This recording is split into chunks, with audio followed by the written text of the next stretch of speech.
Good morning and welcome to Brandenburg News Network. I am Donna Brandenburg, and it's the 21st day of October 2024. And welcome back, everybody. Last week, I decided to take last week off because of a number of reasons, but I am back this week, and I'm looking at my schedule coming up. And quite honestly, there's a lot of stuff going on right now.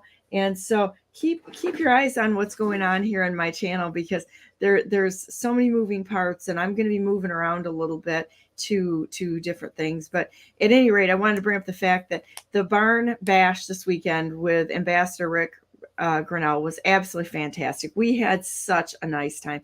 And last week, well, I'm going to bring Vicky on in a minute. Let's just go back to this. We're going to start out this morning with Vicky Davis with the Technocratic Communism, as well as at 10 o'clock, I'm bringing on Bryan Bowermaster, and he's going to be talking about holding public officials, public functionaries, I know I'm going to get dinged for that one, accountable, and how to do that through debate, and what happened to him because he was wrongly treated by public functionaries. And so I'm going to bring Vicky on in a minute, and then we're going to talk about the barn bash with my friend Rick Grinnell. I really like Rick and I a lot. He's wonderful, and we had a very diverse group, which was really fun for me.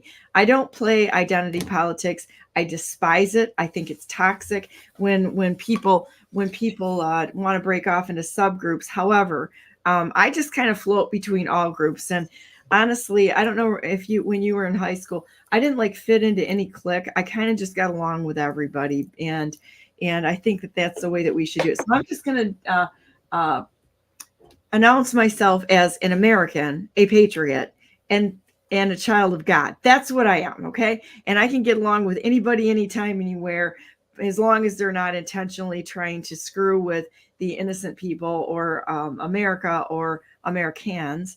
And so that's where we are. So how are you this morning, Vicky? I'm doing just fine. Thanks. Awesome. A little tired because a lot of times I wake up in the middle of the night and I work for several hours and then I go back to sleep. I kind of do the same thing. My sleep schedule is absolutely nuts. That's just the way that I am. I'll wake up. I think last night I woke up about, 12 o'clock. I went to sleep about 10:30. I woke up at 12 o'clock and I was up for 2-3 hours, then back to sleep again. I don't typically sleep the night through. Yeah, I don't know what I'd do if I ever, had like a full night's sleep. It's been so long. Yeah, and I think some of that's the function of age too. When you get older, both of us, I'm 61. You're a little older than me, not that much, but when you get older, your sleep cycles aren't like they were when you were younger. Mm-hmm. That's okay. That's okay. So I want to show you something. I'm going to show a video that Ambassador Grinnell put out, and it was at my barn, which I was really honored. Man, it was kind of like one of those huge honors, right? So let's show this little video that he put out there, because we are going to be doing a countdown here. It's 15 days for the election. Everybody, get on this, because I think this is going to be an important. This is going to be important. What we do for the next 15 days is going to be important. So let's just play Ambassador Grinnell's Instagram video. We have 16 days left in this campaign.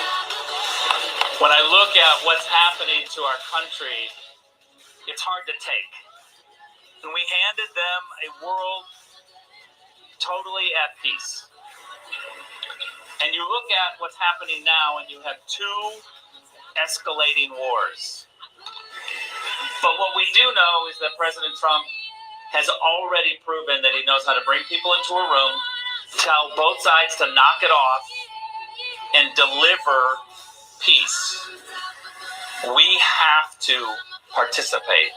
We can't just let this go by. You can't leave here and hope someone else does something and then watch on November 5th and hope and cross your fingers. You got to work. You're in the state that matters.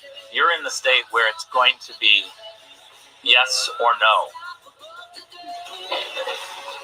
So I just ask you to dig deep to do what President Trump taught us to, which is fight, fight, fight.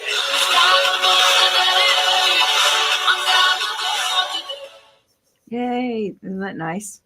Yeah. Mm-hmm. Really, really nice. And we had a very nice time. I love all the people that were there. We had people from the log cabin that were there. We had log cabin Republicans were there. We had several pastors that were there from different churches. And Gene Pearson gave the prayer before we, when we got started, really. And just a wonderful group of friends, and I think that's the most important thing that we can remember is that we need to stand together as people first. And I don't know, we all need each other. And when we get back to the basics of, I don't know why it's kind of magical, but when people are at a barn, at a farm, because our barn is a working farm, they kind of, all the masks go off. And I don't mean like the masks, like the COVID mask, but trying to pretend like people who are something they are not. It just like everybody gets down to just being people, grab a drink, hang around, talk and visit, grab some pie. I made 12 pies for the event, and arguably I make the best pies in the whole world. I'm going to say the United States, but I'm going to say the whole world right now because so that was a lot of fun. We just had a lot of fun. We had French media that was there. We had just an amazing amount of different people from all over that came here. We had a couple of my Anon buddies that were in my first research group, and that was such an honor that they came here to be with the ambassador and all of us. My family was there. People always say, "Where's your husband?" She's not really married. Yeah, my husband was there. Mr. Brandenburg was there. And it was wonderful for me to introduce him to everybody, because we work so much that unless something is really significant, a lot of times we're busy just taking care of things. And as we talked before we got on this morning, we were busy last week. That's why I was not on BNN last week, just getting a barn ready for non-farm people. It's kind of interesting. I power washed, myself and Mike Bodell power washed all the stalls. We went through and sealed the stalls, because when the horses are in there, you get oil off their coats, you get their animals are messy. Okay. And you have to really spend a lot of time keeping things up. We do generally, but there was just a little more spit and polish that needed to be put on the barn. And I just want to thank everybody that works, kind of like barn staff, the family, friends, volunteers, that sort of thing. My family, my children, which they're all adults now, how much work they put into it. It's amazing. My daughter, Julia, is absolutely amazing. And then my sons, Aaron and Kyle, they're totally amazing. My husband worked hard. We've got Mike Bodell and Micah that work there, and Lulu. They're totally amazing. And I'm telling you what, I know who I can count on in a pinch. And those guys are kind of my A team that we've worked together for a very long time. But then there's others like Holly DeBoer and Erlina Velting and Danny and Nick and Steven Schumacher and just all the volunteers that were there. Will Betty that does we do our hay, with him, and he drove the tractor for the hay wagon and such. And I just can't even name the amount of people that were working on this and doing the barn work is dirty job. I'm telling you what, and it takes a special kind of person that will stay with that. Just not only do you have to be physically fit, you got to be predisposed to be able to do that, but also physically fit enough to do the work, because it's hard work. So just want to say thank you to everyone. And thank you so much, Ambassador Grinnell and your whole team. You are amazing. I love you. His mom came, Judy. It was a pleasure to meet her and introduce her to people, and her friend Patty. It was really a nice time, and so many patriots that were there. Amazing. So I think we just had one of the best turnouts too. I mean, I don't even know how many people we had there, but there was a lot. So anyhow, what we wanted to talk about today was agriculture. So I'm going to go ahead and segue into this and put your links up here. Hang on a minute. Let me see if I can put your links up, and we can go ahead and talk about this. So, Okay. where yeah, do you everybody should know these articles are in progress. I posted them because Darren Weeks and I talked about it on our radio program on Saturday morning, called Govern America. And I do that every Saturday. send me links, and I'll post them in my Telegram channel. Okay, I only have 3 links. Okay. And what the subject is about the North American Animal Identification System. Last week, Congresswoman Harriet Hagerman, she's from Wyoming, she gave a presentation to a couple of groups of cattlemen about this NAIS animal tracking system. It's an animal inventory system, and she just gave a great speech. It was let's be clear. This is absolutely the government trying to own our assets. That's right. This whole thing. Matter of fact, one of the things that she talked about was that what this does, the participation in this animal tracking system, is vertical integration of the cattle business. And what that means, vertical integration, that means supply chain. And so they're trying to draw in all of the small independent cattlemen into a supply chain, which, you know, the implications, or the you would assume that it would be the American supply chain, but no, it's the America's supply chain. That means like the North, South, and Central America. And what we're talking about is global systems, because this system that is presented as if it's an American system that actually isn't, links all the way up to the WHO and the WHO's One Health program. You know, so with the One Health program, they're trying to take control of animals, plants, and people. Us. It's so evil. They have no right to tell us how many animals we have. There should be food sovereignty in every county. There is no reason. There's no reason for compliance on this. This is like step 2 or version 2 of the COVID shutdowns. They have been, but they've been doing this for many years. I mean, that's really what the extermination of the buffalo was about. It wasn't protecting the Transcontinental Railroad. That was about extermination of people and controlling the food supply so that there would be less people on the planet. Well, that's I believe what their objective is today. I'm not sure about back then, but it doesn't make any sense if you look at the logistics. So when you look at what they've done to commandeer our natural resources, the food supply, this has gone back. And when you look at every society going back through time, it's almost always, because these people aren't real smart, okay? They're devious, but they replay the playbook every time. They go after food. Look at how they've gone after farmers, the Boers in South Africa. The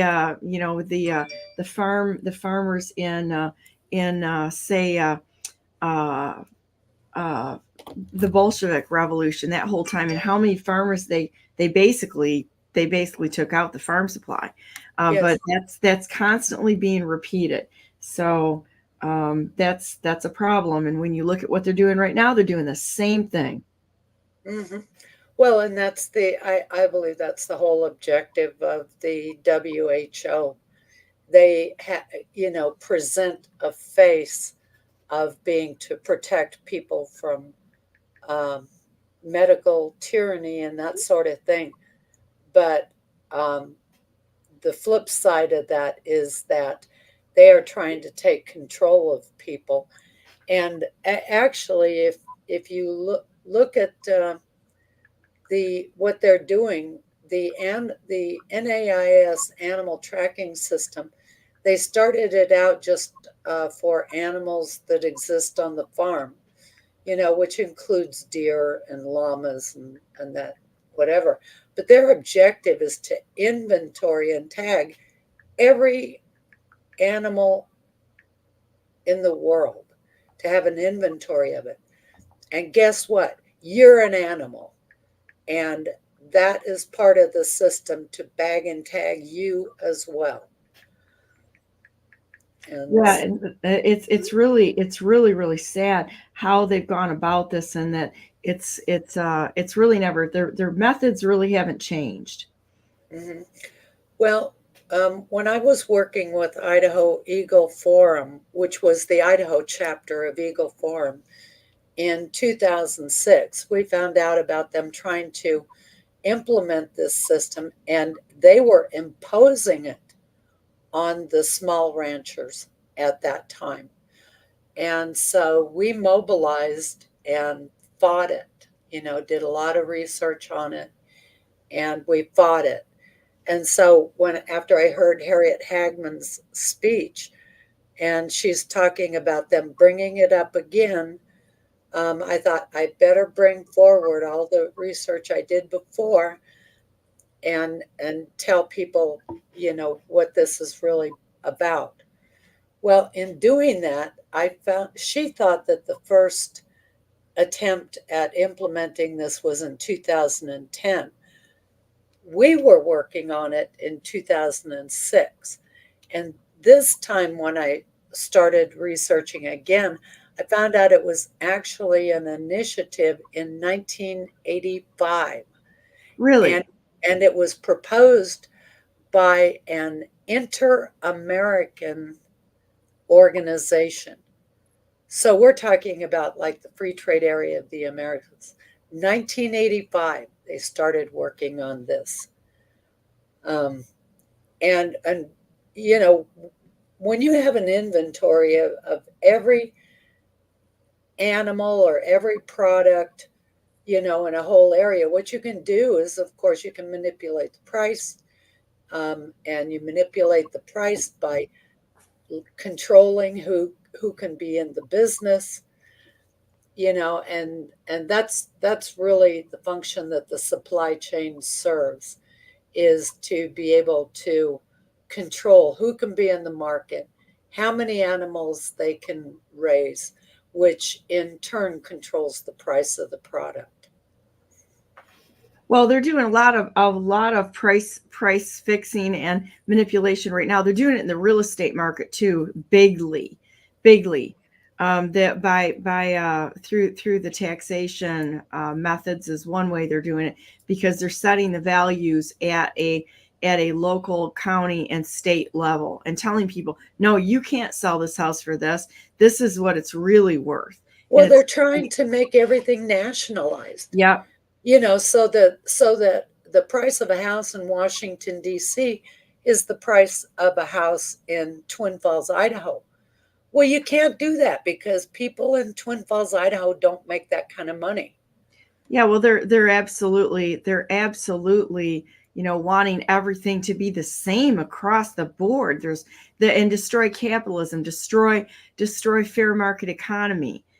That how's that going to work when they raise the prices so high that only BlackRock, Vanguard, State Street Capital can buy the real estate, and we all become just tenants on their property? Because that's what they're doing. That's absolutely what they're doing. They're trying to price it out of the ability for real Americans to actually own it. When you look at the developments going on, I've got a real bitch about this, because I watch here in Byron Township where the people that are sitting on the zoning boards as well as the township councils are absolutely guilty as hell of this. They give the benefit to the developers every single time. And then you've got them going into HOAs and all that sort of thing. The developers that are doing multifamily housing or planned urban development get the benefit, so they get to own more of it instead of single families. It's incredible. And then the people here have to well, it's communism in the 21st century. Yes, it is. It is absolutely communism. And when you talk to them about it, because I just call them all out, I'm like, you're a bunch of Marxists. That's what you are. And you can sit there and slap a Christian label on it all you want. Slap a Christian label on it. The last time I was at the meeting, they wanted to slap the Christian label on it and say a prayer to Jesus. And I don't know which Jesus they're praying to, but I'm pretty extra sure it wasn't the same one that I serve, because they went ahead and they voted it in. And I went up there after, when they were talking, and I said, you have literally not listened to one word that any of the neighbors have said, and you're slapping this in their backyard. How would you feel if somebody slapped this into your backyard, didn't deal with the drainage problems? These people's properties are all going to get flooded. It's happening all the time, and they don't care because they give the advantage to the developers. They'll slap Christ's name on it and use it. And I'm going to tell you what, it's like, it's taking his name in vain. And then they just think that that's going to make it all better. And it just doesn't, that's what it looks like now. And I'm going to say it right now. We've got fake Jews, we've got fake Muslims, and we've got fake Christians out there. That's exactly what they do. Is the parasite class takes over the what we the people, or what God intended for good. Well, it's not going to last. But when you look at exactly what the playbook has been, one of the first things in the Marxist playbook was to take over religion. So then they want to make it look like it's all right. It's just not. So it takes a lot of discernment to know or to realize that what they're saying and what they're doing, who we're actually listening to and who we're talking to. But it's communism in the century. Yeah. Well, and they brought religion into it by allowing religious groups to become 501c3s. Exactly. So they make money on it. They've got their Bible in one hand and their bank book in the other. And so, they do take bribes. They're as crooked can be. You bet they do. And any of the churches that shut down during COVID, they're gutless cowards. And they did it because they wanted to get that 501c3, keep that status. And I believe that they were also, many of them, getting payoffs. I was told that there was individuals were getting paid off in this. They were getting money for this. The schools were getting money. I heard that one of our educators in this township took $20,000 personally to keep the masks going in Byron Byron Center. And I want to see the receipts on that. I got it from a pretty good source, and that's why I haven't slammed it out there too much. But this is absolutely.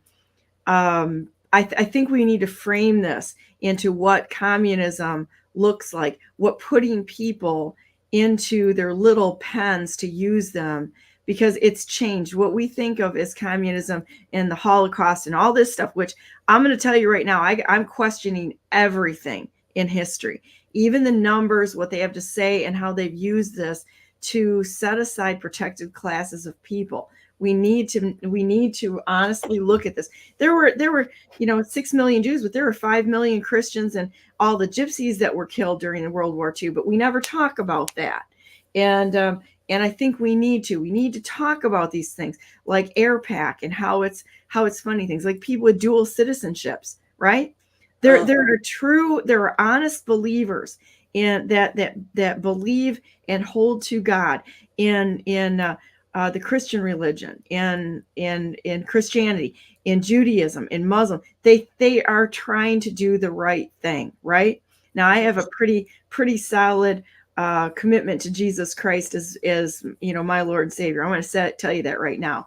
And I think if people weren't led astray by these fake religious systems, we would actually see what was really said there instead of what's been programmed into us. And I mean, that goes across the board, and I can elaborate on that later. I'm not going to right now because, and I'll give everybody something to chew on, and maybe provoke some conversation here a little bit, because I think we need to be a little bit of a provocateur. Jesus was a provocateur, and it was the religious establishment that killed him. That's what killed him, is the religious establishment. So let's go ahead and poke the bear on that one a little bit. But Yeah. Well, what people should understand about computer systems is that the purpose of them is centralization of control. Okay, period. That is the purpose of the computer systems, is centralization of control. And when they, during the Clinton-Gore administration, actually it started during the Bush administration, but it was really in the planning stages at that point. But when they started building national systems, you probably remember the healthcare system that, they called it Hillary Care. That was a first attempt at implementing a national system for healthcare. So we were told. But people rose up against that, because nobody wants national health a national health system, because your healthcare system just goes right down in the toilet, when the government controls it. But in 1994, the G7, the group of 7 countries, which are basically the UK, the United States, Germany, France, and a couple others, they decided on a set of 11 global systems, and the global systems would, control processes, share information across country lines. Well, that was the first really big movement towards global governance. And what year was that in? It was 1994 when they made that decision. I have that documented on my website, so I will get you a link for it. Does that have any coordination with the Five Eyes that was going on? Because that sounds like it was all coordinated with Five Eyes Initiative. Well, the Five Eyes was a function of the globalization of systems. And they brought together these 5 countries, they say. I don't believe it's just 5. I think they included Russia. But even at the beginning they did, because I questioned that too, because it was United States, Canada, Great Britain, Australia, and who did I miss? Let's see. Was it France? Yeah, France is always in. France was in that too, I believe. And then I think it's been expanded to, like, I think there's 30 countries in it now. And AT&T was part of it, because of course they have to suck in all of the economic players that are out there in corporations. And the corporate structure of America was part of their Marxist takeover of the world, basically, and go to a one world government. Yeah. Well, what people don't know about the development of computer systems is that you can never, when you're working on big systems, you can never do the whole thing just, within a few years, start here, end here, you got a system. That's not the way it works. You build the base system first, and then you add on to it. You expand it over time. So, whereas they started the development of global systems in 1995, let me post this link. They were never the presentation of completed systems. They were just that particular phase of the development of the system. Well, is it ever really done? Because you see technology change, and as soon as the hardware and the hardware type changes, or the communication grid expands, or you know what I mean? It's like it's a constantly evolving system. And then, you know, God help us throw AI into it. And I'm actually kind of a fan of unmoderated AI. And I honestly think that that's something they are terrified of. We run an unmoderated AI system, and anybody can do it. We tried showing people how to do this so that you get off like the chat GPTs and that sort of thing. That's all moderated. Uh-huh. And I think it's critical that people understand that they're terrified of AI. And they launched it way before they should have. And so now the flaws are built into it. And not only that, they're moderating it. So we don't have to be afraid of things. We need to understand them and then go ahead and use them for what they are. And then find their weaknesses, find their strengths, and you can use anything the bad guy you have made to tear us down. We can also use against them, and they're not real bright. Okay, that's how I feel about this. Mm-hmm. Well, an AI system, it's really just a decision support system. Statistics. It's just statistics. Yeah. Well, yeah, and it's like a decision tree. Mm-hmm. You know, if this, then that, or if this, then that. And so it depends on, number one, how good the programmers were, how good they were at programming the options, how logical were they. I mean, the idea that they would turn over any aspect of decision making for for us, it horrifies me, absolutely horrifies me. Well, and think about this. We can attack those moderated AI systems too, because there are feedback loops in there that if everybody got in there and gave it some different information, the information actual that we feed back into it, because they're trying to learn us. Well, guess what? We can do the unexpected on them too and change things. Uh-huh. Yeah. Mm-hmm. Big Okay, week. now that next link that I have, the Global Information Society, the one I put in after that one. Yeah.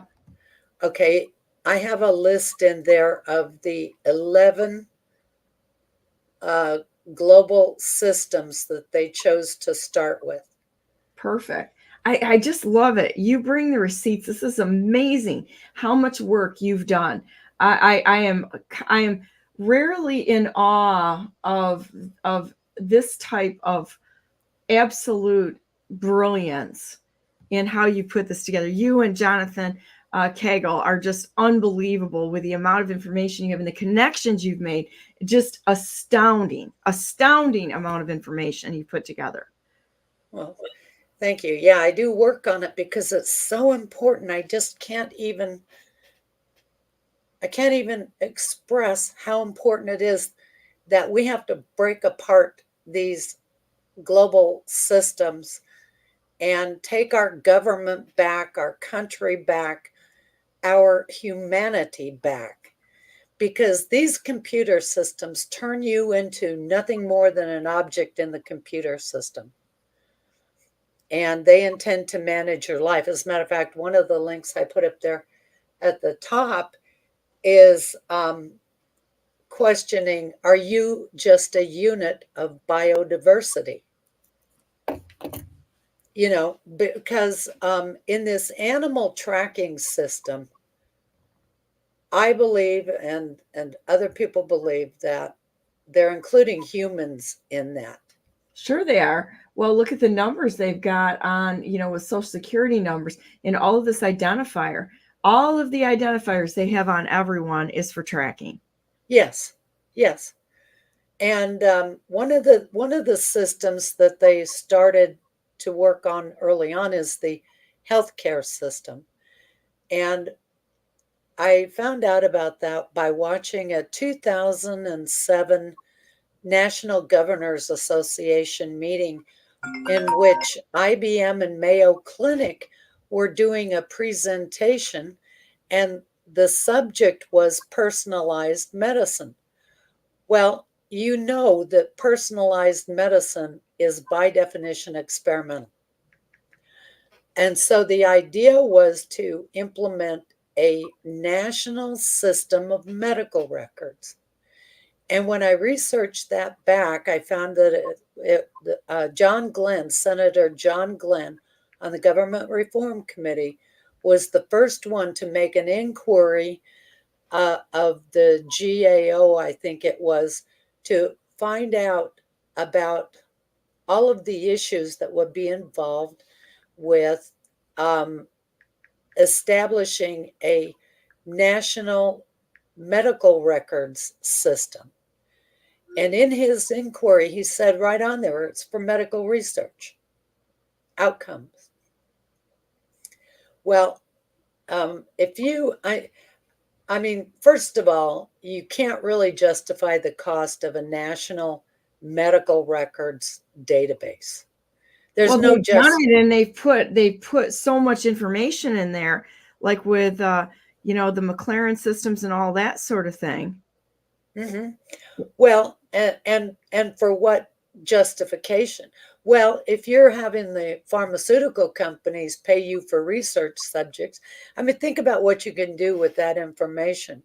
You could do a search and select a population of research subjects that are distributed around the nation, so there are no pockets of anomalous medical activities, like people dying and they all go to this clinic.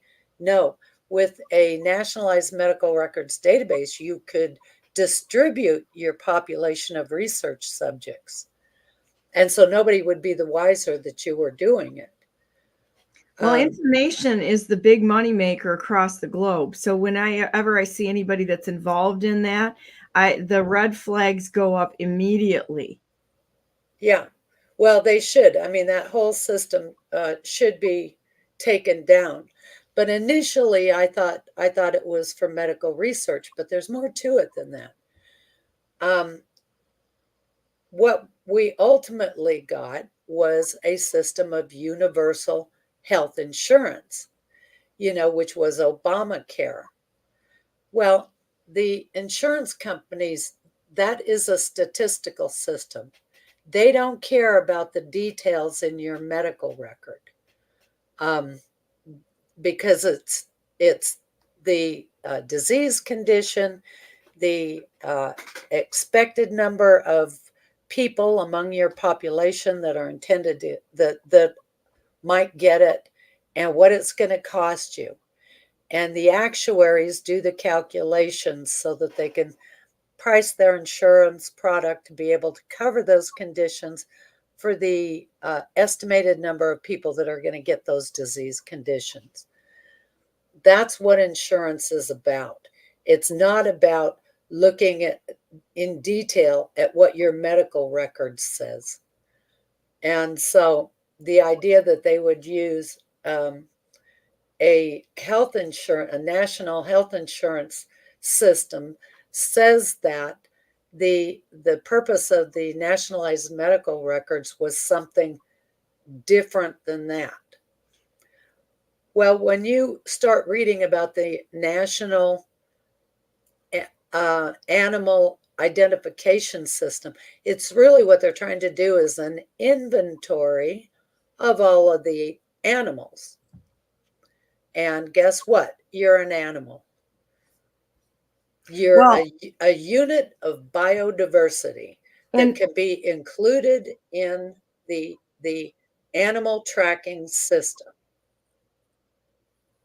Right. And when you look at the basic analysis of insurance, they're gambling. It's high stakes gambling, which you are coerced into participating into. They set the rates, they know what the risks are, and they have it skewed in their favor, just like any table game at a casino. Yes, that they should never have allowed profit making health insurance. Exactly. And I don't know if you know what happened in the state of Michigan, but Whitmer's dad was part of Blue Cross Blue Shield in Michigan, and they did a little quick switcheroo there. It used to be a beneficiary trust that was owned by the people of Michigan, and they in one swipe they made it into a mutual, and it was stolen basically from the people of Michigan. But that's what these people do, is they steal everything. They never make anything.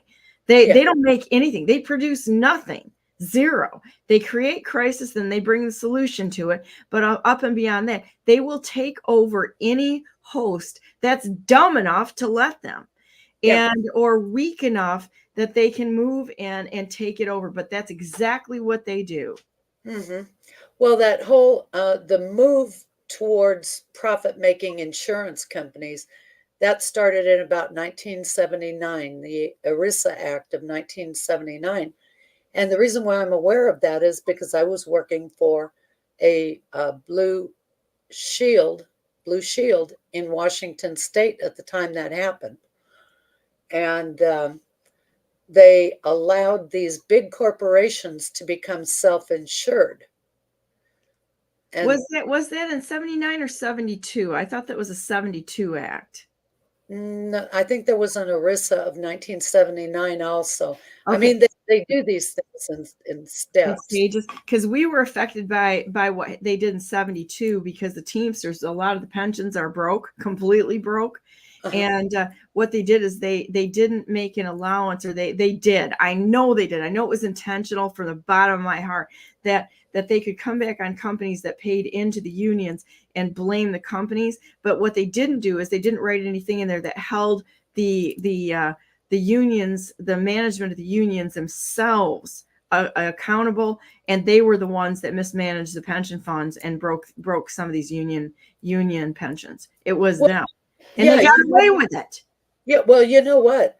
It just happens to be, my whole life, it seems like everything in my life prepared me for this moment. But I mean, for this work that I'm doing. But in the early 1970s, I went to work for a company that it was called Trust Fund Computer Systems. And they kept the systems, they ran the systems for Local 250 in San Francisco. And they did the computer processing for the pensions and for the health and welfare and all of that. And so and as a matter of fact, I got fired because they brought in a new computer manager, and he got rid of the check register. He'd been working on the systems, and he just threw out the check register. Well, you can't balance a damn thing without the check register. Right. And so, and they tried to make me say that I was in the wrong for bringing that up and not moving off my position. I wouldn't do that because I knew what they were doing. And so I just You're hiding it. Yeah, that is stuck to my position. We had a check register, and he got rid of it. Turned out, and they fired me because I wouldn't move off my position. About 6 months later, I heard that that guy was fired because he'd stolen about $30,000 out of the union funds. Oh, and there's a big surprise. Don't have any accountability or any trail of documentation, and then surprise, somebody steals something. That it's just there is not enough integrity in the United States to let people necessarily run with things like that, because there's so many parasites out there that will just and opportunists that don't have a moral compass, that will jump on anything and think they're going to get away with it. Well, you know what? To those people, I'm going to tell you right now, God's watching everything you do. And your true integrity is always judged by what do you do when nobody's looking and the lights are off. Would you do the same thing as if you had a cloud of observers around you? Well, guess what? We do. And so to those who think they're getting away with it, you're already busted. And it's unfortunate for you that you've chosen poorly. I want to read a couple of comments here real quick. Unrelated to today's podcast, have you heard what happened to the Strong Sisters farm? They bought pigs in Indiana, returned here to have the pigs dressed. And when they went to the second facility to have the meat processed, and health inspectors poured motor oil on the pigs to prevent them from going into the food source, over 4,000 farmers out of business in Michigan. You've got to be kidding me, Denise. This is amazing. I did not hear that. In 09 and 11 here in Michigan, they instituted animal tracking. A few years later, they culled the herds. They wanted to prevent us from eating meat. They are gassing chickens in Michigan. People better wake up. That's Right. exactly it. And you have to start raising your own food. This is going to become a non-negotiable issue if you want to survive. You're going to have to start doing, like co-op farming. You're going to have to you better get to know somebody who's a farmer and a volunteer to help, so you get the information and you learn how to do some of this stuff, because that they're going to try to starve us out again. They've done it before. Well, and really, that's not a solution. I mean, you look at a city like Chicago or San Francisco, or, there's a lot of people there that will starve. They can't go farm cooperatively. And even if they get a little patch of land, in the city, that's not going to be enough food. It's just not enough food. Where this has to be fought is at the national level, and you better understand what this system is about, and you better understand that vertical integration is a supply chain. And that's how they're going to put the small producers, the small independent cattle ranchers, the small pig farmers. I don't know if they have a better name than that, but the animal producers that are our food supply, they're going to put them out of business so that they can control your access to food. If they control your access to food, they control you. Right. And look at the development going on in the communities and such. They're not protecting the farmland, and they're trying to turn these into, metropolises, megatropolises, so that you are stuck in a state. They're doing it under a lot of different names. They're doing it under development. The developers out there, you better check yourself, because there's going to come a day where everyone is going to wake up and realize that you've been part of this system and being used. If anybody out there has a decent heart, you better realize that your profession right now is contributing to the demise of the lives of probably millions of people. Oh, but Donna, we're in a housing shortage. No, we're not. How many communities have empty houses in them? The Chinese have got them all over the United States that are empty. And it's like, why? Because nobody's talking about this. They're just taking them off the market. You bet they are. Which drives up the price, and that's why you have so many homeless people in places like the big cities. When they go in and they do economic development, it's supposed to be for affordable housing, which in the cities would be, like an apartment building. What they do is they gentrify, and the price goes way up. If you look at what happened to, I think it was called Cabrini Green in Cabrini Greens. Yeah, in Chicago. That's what they did there. That was, as a matter of fact, that was one of the first projects. And it was supposed to be refurbishing the housing for the urban poor. But what they did, they gentrified, and they only allocated, some units for the people who lived there traditionally, and everybody else had to leave the area. Mm-hmm. Well, that property in an inner city area is really, really valuable. And so basically they stole that property from the people who had traditionally lived there. I watched it happen in Grand Rapids, and I tried to explain the economic implication of what they were doing to a couple of these do-gooder groups in Grand Rapids that try to sell themselves as caring about humanity. These people are stupid puppets. I'm going to tell you that right now. They have no idea that their actions are contributing to the gentrification. And I told them that. I said, I own a bunch of property. I said, it's not going to financially matter to me which way this issue goes, because either my property values go up, go up there, it's like in usually not in direct proportion. It's in like a adverse a relationship, right? So I'm like, it doesn't matter which way this goes. You raise the property values, my properties are going to get really expensive. I said, you go in the other direction that they're going to. I said, my rents are going to go up. So either my rents go up or my properties go up. I'm going to win in either situation. But the people around me are the ones that are going to lose bigly. And I happen to like the communities I'm in. I love the communities that I'm in. I like real people. I love real people. I do not care for these little spoiled white kids that are jumping onto Black Lives Matters and that sort of nonsense. And they're too dumb to know that this is actually a well-funded corporation, which is here to do exactly the opposite of what the title says.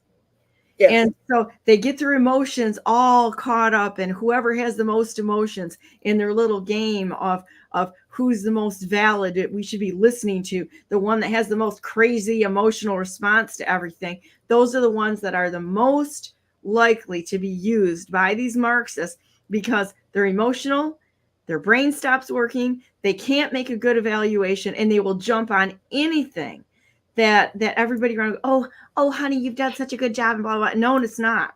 You're a communist. You're a communist puppet at that point in time. And that's what happened with all of these Black Lives Matters nonsense, spoiled little white kids that are going to these universities in the college indoctrination camps. And you want to know something? I spent a lot of time there. So don't tell me I don't know what I'm talking about, because I think that there's a lot of us that went there that came out of it. And after a while, you're like going, this doesn't make any sense.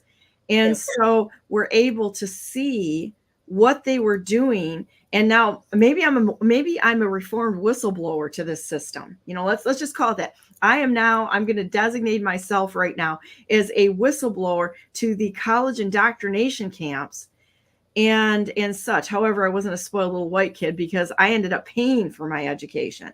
I worked 3 jobs to go to college. Nobody, we were very poor. So it was either on my back to do this or I wasn't going to go. Right.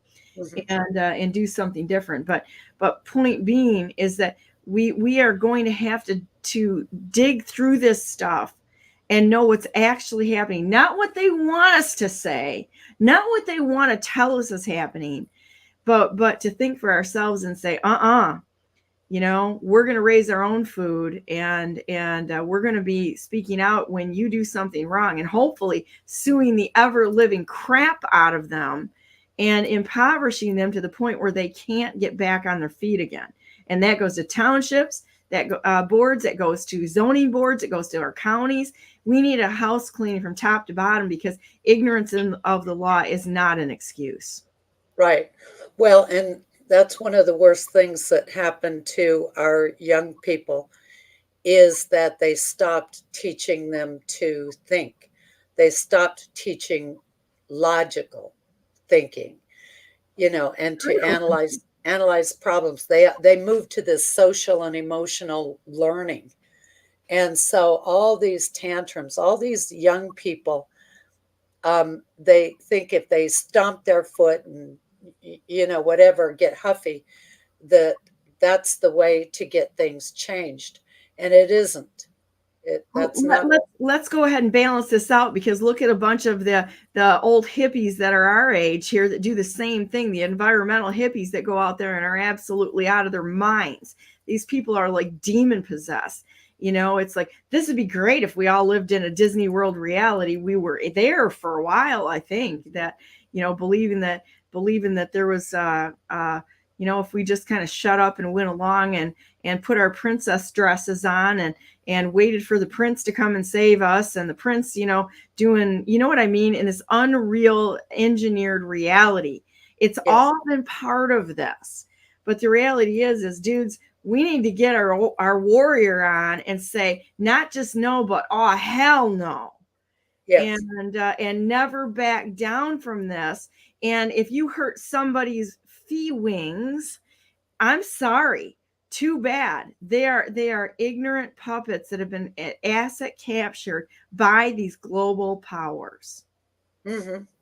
Yeah, they are converting the world to a disreality. It's not a reality, and they are in the process. They are capturing people. You are being captured and herded, is what it is. And if you don't understand how the history of this, where it started, how they've been implementing it step by step by step, and how they're going to control you, which is through the computerized information systems, the fusion centers, the surveillance, the tracking everything you do. I mean, I don't think people really understand how under the microscope they are. Um, but they basically built a panopticon for people to live in, and that is dehumanization. You know, they've dehumanized us by making us no better than the cows out in the field. You know, no privacy, no anything. You're just a work animal. Yeah, I And think we all need to be like on the rampage here a little bit, and give them the horn, and you know what I mean. They yes, need a lesson here. We have Denise said, go to Dr. Eric Berg's YouTube podcast 2 days ago entitled "This Crazy UN Who World Economic Forum orchestrated this crap. They took over Ireland, the electronic tracking in the name of safety. If they say safety and we're here to help, run, because they're lying their ever living behinds up." And then how did this get passed in Michigan when we had Republicans in power?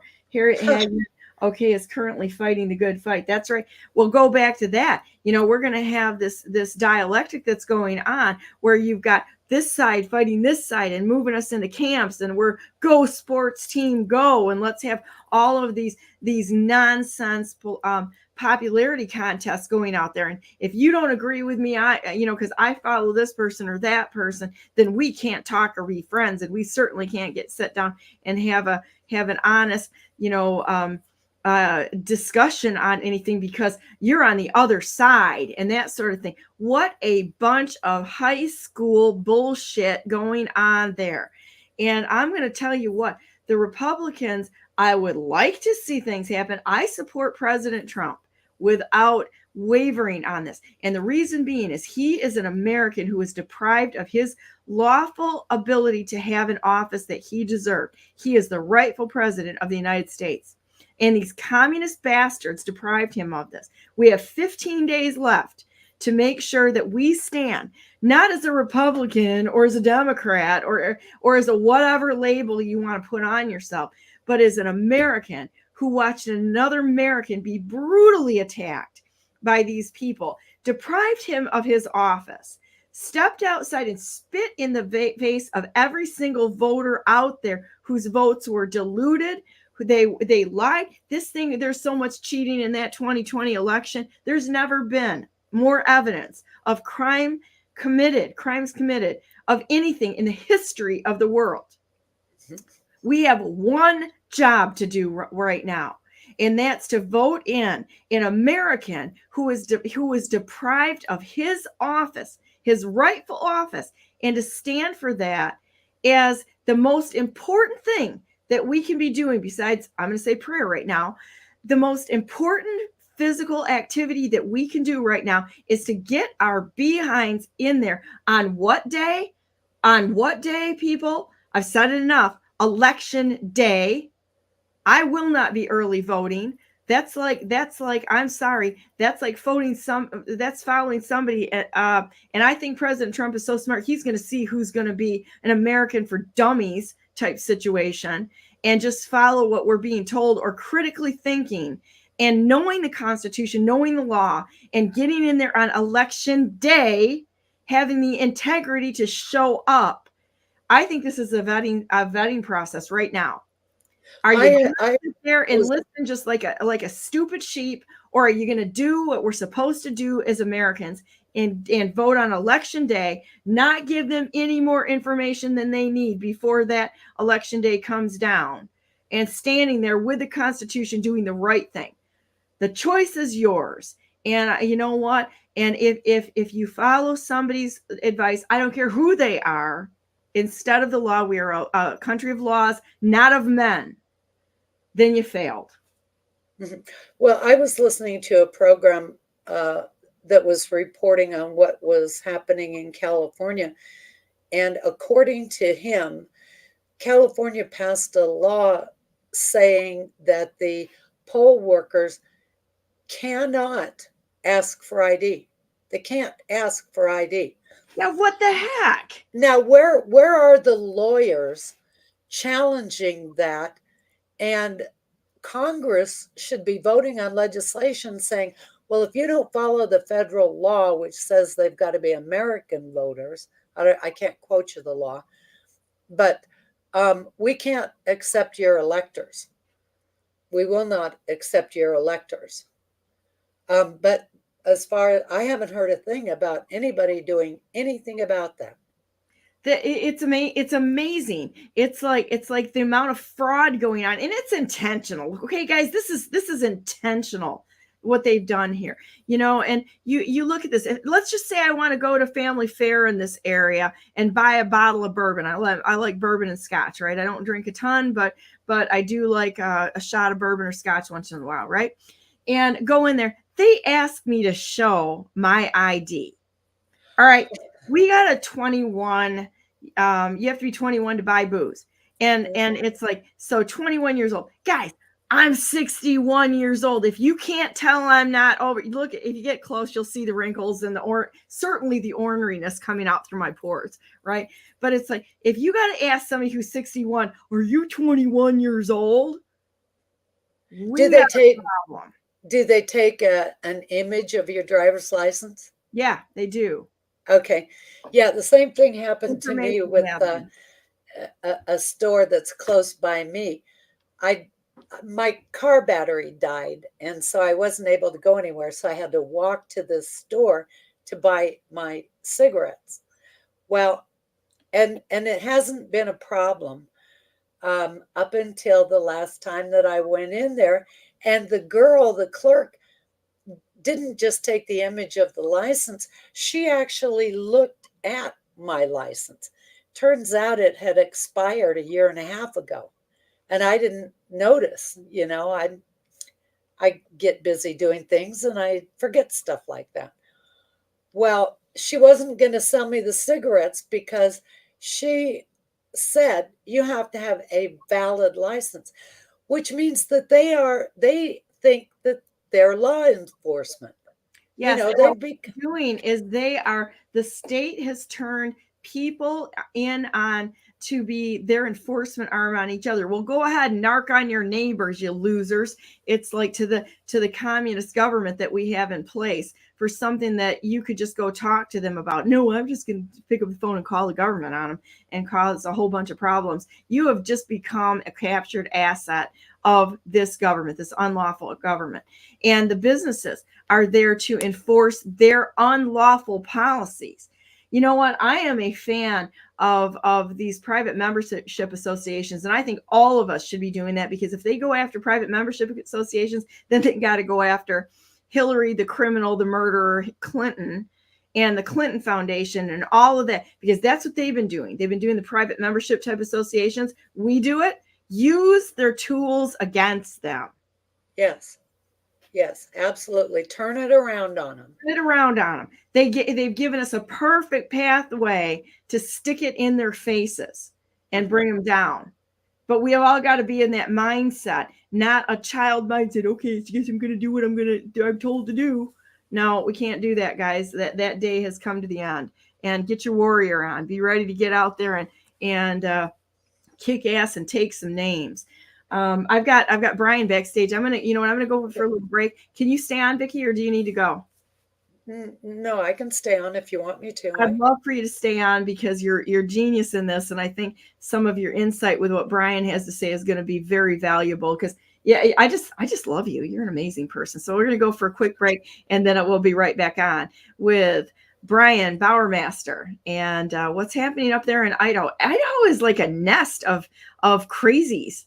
Like government crazies. I don't know why. It's like they're like breeding up there, It's a hornet's nest. It's a hornet's nest of stupid going on in the public functionaries. These people are idiots.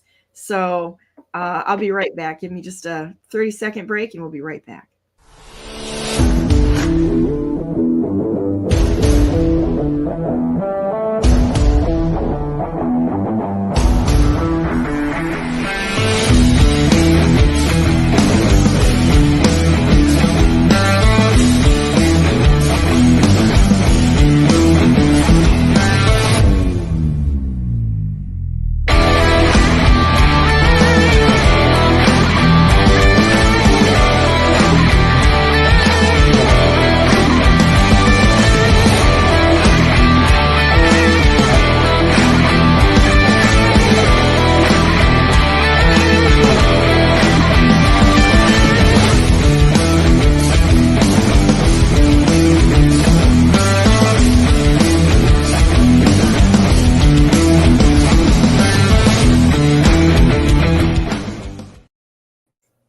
Good morning and welcome to the second hour of Brandenburg News Network. I am Donna Brandenburg and it is the 21st day of October 2024. Welcome to our show.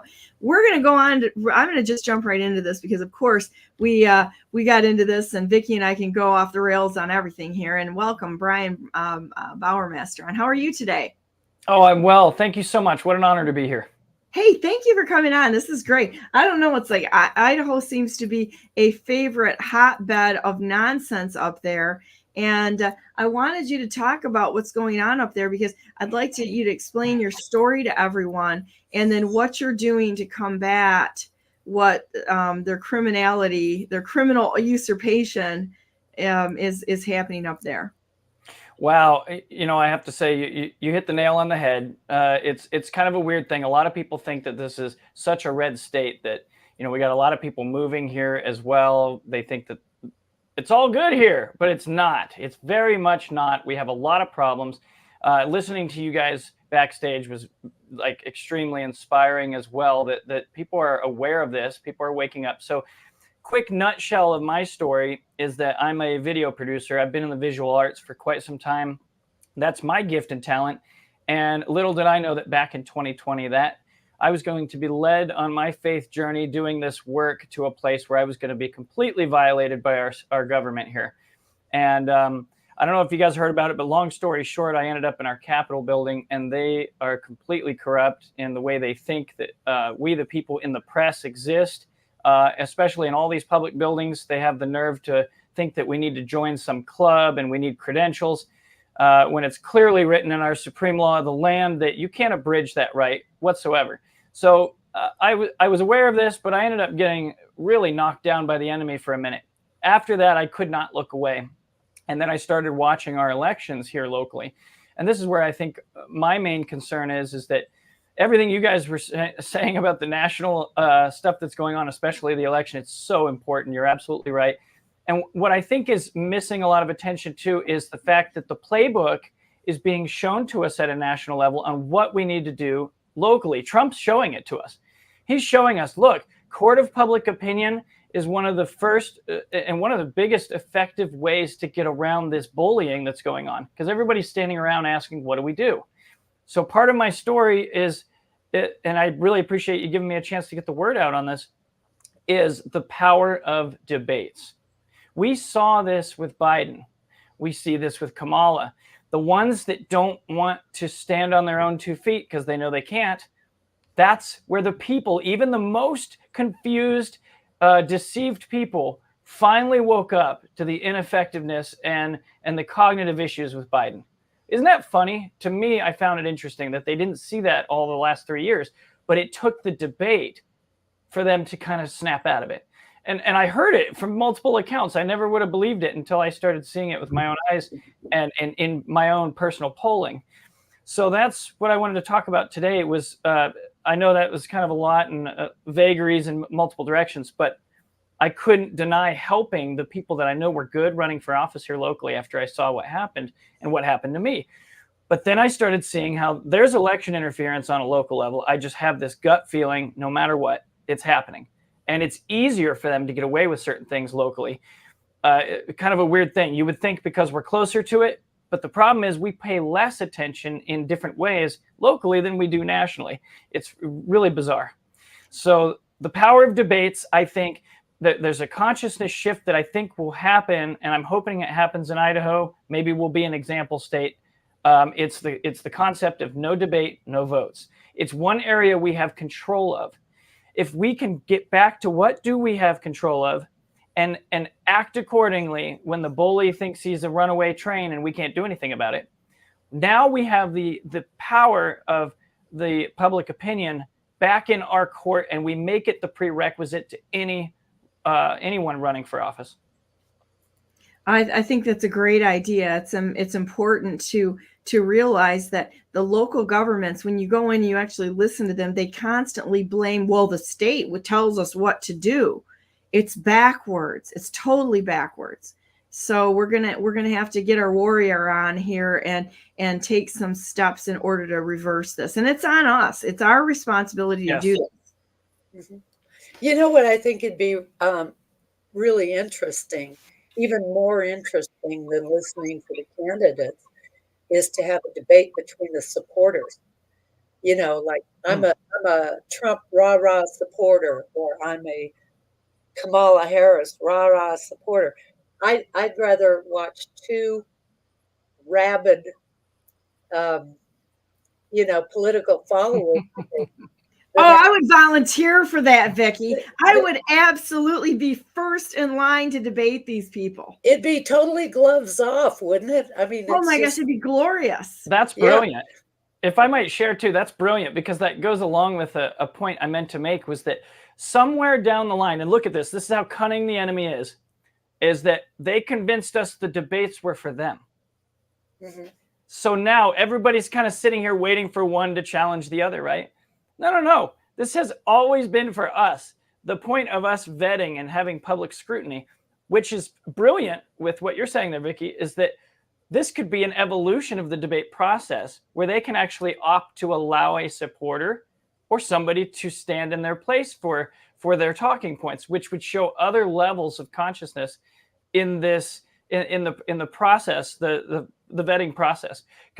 And would you say, let me ask you this, would you say that if one does that, they both have to come to an agreement to have a supporter, or could one supporter debate the other candidate? Because I don't know if that would. The organizer could just, somebody could just organize it, not even go to the candidates, but just, get out there and find somebody who is really rah-rah and have them participate in a debate.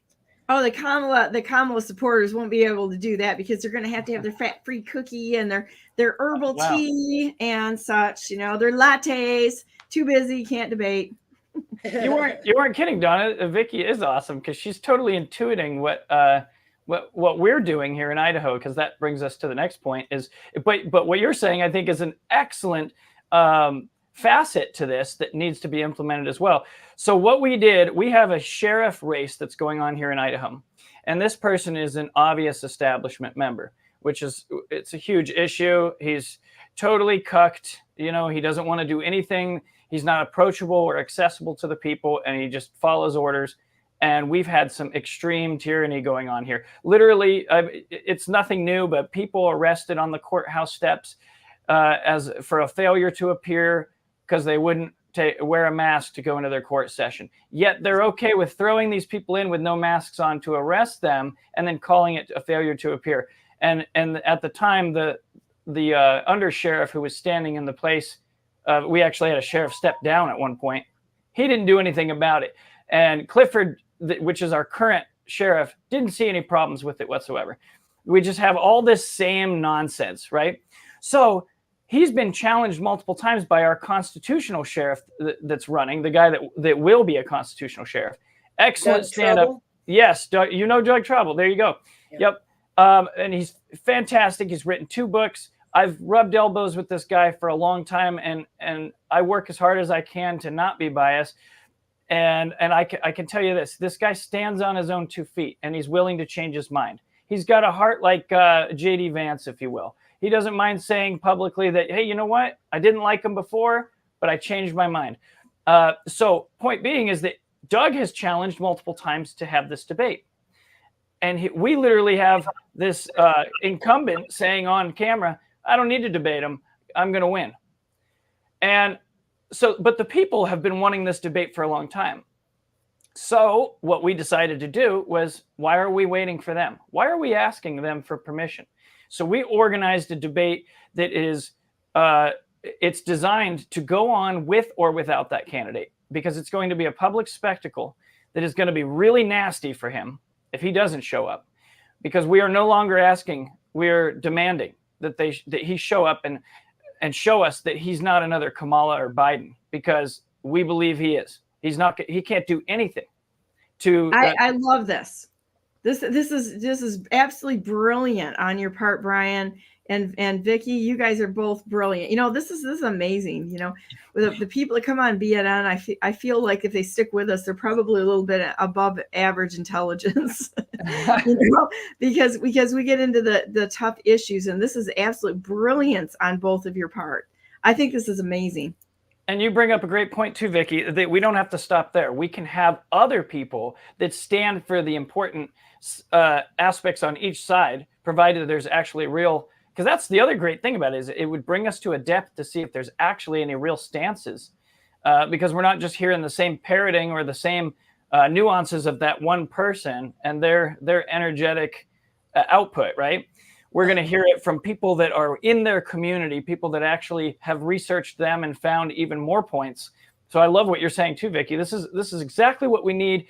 Somewhere down the line, we started, and I'm a believer in God. I had this revelation that when we all started rallying to do this, I was like, oh my goodness, this is probably how the people back then during the old times of elections and really making sure our community stayed on track, when we actually use grand juries against treasonists like we're supposed to. By the way, quick plug, if you haven't read the book, The People's Panel, totally recommend it. But we were rallying around the truth and the righteousness, which caused us to give substantiality to the process. And that's what I feel like is happening. Even though I support Doug, this is for Clifford too. This isn't just about my opinion. This is the correct and right way to do things, that they should show up before us and show us what they're made of. I mean, why are we asking for permission for that? We shouldn't be. And they've convinced us all that we should sit back and just watch the show and that we're not part of it. Be a good puppet. Yep. Okay, I'm ordering the book right now as we're online. Oh, great. You're going to love it. I actually do that, is that if somebody says something while I'm online, I will literally, when I'm live, I will literally order the book while they're sitting here so I don't forget to do that. So fantastic. I'm putting a great library together, because I find that the wonderful guests that are on Brandenburg News Network are absolutely brilliant. So thank you for sharing that. Absolutely. Absolutely. So where are you at right now with what's going on in your debate? Talk about the debate that's coming up. Sure. So, and I've got graphics. I've got several things that you gave me. So I will see if I can put some of those up for you right now. Sure. Yeah. And if it's all right, I'll just carry away while you're doing that. Which ones do you want me to put up here? I've got the. Let me see if I can. The press release might be a little small to see on screen. Perhaps the flyer or. Yep, I can do that. We'll switch through this so that people can see what's going on here. And kudos to you for initiating this. This is amazing. I wish I could take credit. Like I said, I'm a believer in God, and it hit me one day because I had so much righteous anger in me. I call it that because I knew I wasn't wielding it. It wasn't something I could handle. So I prayed for help, and then I went to sleep on it the next morning, because when I saw that video of him saying, "I don't need to debate him, I'm going to win," the fact that he thought it was all about him, I was so enraged. I was like, you think this debate is about you? No. And I didn't know what to do about it. I woke up the next day, and all of a sudden I was led straight to the strategy that people have used in the past, not often enough, if you ask me, that we don't need your permission, and we're going to carry on with or without you. And we're actually going to make a public announcement that you disrespected us and the process if you don't show up. And we're going to make a big deal out of it. And I think we're going to have hopefully at least couple hundred people that are going to show at this library where it's going to happen. And it's going to be live streamed because obviously I've got to use my skills somehow to help get this out. But where we're at so far, I looked up the process. I saw that we need to give them both formal invitations in person, recorded on video. So we have video evidence of both of them receiving it. They can't deny it.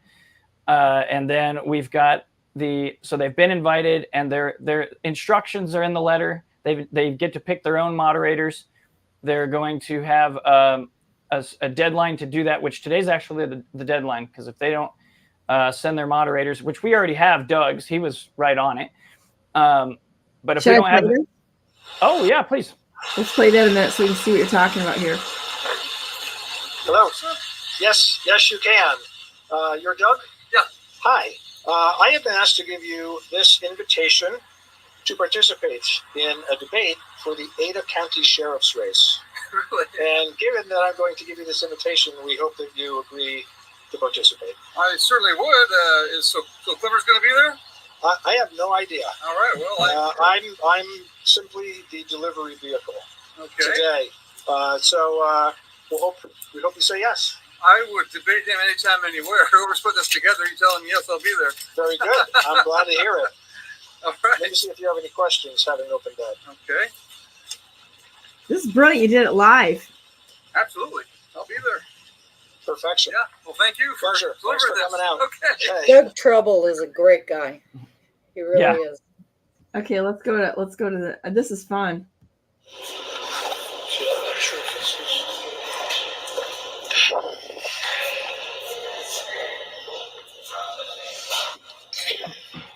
Hello. This is an invitation for Sheriff Matt Clifford for debate, and is a secretary that we can give it to that he can. How do we go about getting this to him? Sorry, what did you say it was for? Huh? It's for a debate for the upcoming election. Okay, give me 1 second. Okay. All right, I will take this and get it over to his. Okay, you get it to him, and then we'll follow up on it with a phone call and see whatever arrangements can be Okay, made. yeah, they're coming to grab it right now. They're just on a phone call. Okay, excellent. Thank you very much. Now, we wish we would have gotten him in person, but we knew there was going to be a gatekeeper. So we just wanted to have evidence that they can't deny they didn't get it.